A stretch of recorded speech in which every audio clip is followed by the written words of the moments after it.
సోమవారం ములుగు జిల్లాలోని ఇంచర్ల ఎర్రగట్టమ్మ వద్ద 63 హెక్టార్ల విస్తీర్ణంలో గట్టమ్మ ఎకో పార్క్లో రాష్ట్ర పంచాయతీరాజ్ గ్రామీణాభివృద్ధి స్త్రీ శిశు సంక్షేమ శాఖ మంత్రి దనసరి అనసూయ సీతక్క 75వ వన మహోత్సవ కార్యక్రమంలో భాగంగా మొక్కలు నాటారు. ఈ కార్యక్రమంలో జిల్లా collector Divakara TS, SP Sabarish, CCF Prabhakar, OSD Mahesh B Gite, అదనపు collector P Srija, DFO Rahul, Kishan Yadav, సంబంధిత అధికారులు తదితరులు పాల్గొన్నారు.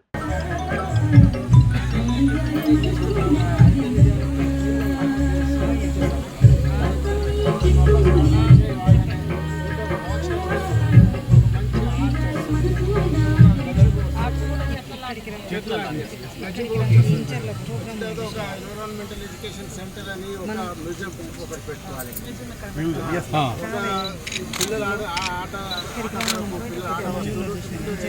కొంచెం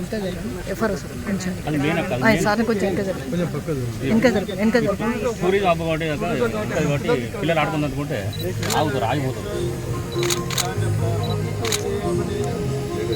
ఏరియా కూడా డెవలప్ చేస్తాం. ఎక్స్ప్లెయిన్ చేస్తారు. ఆదిలాబాద్లో చూసారు కదా.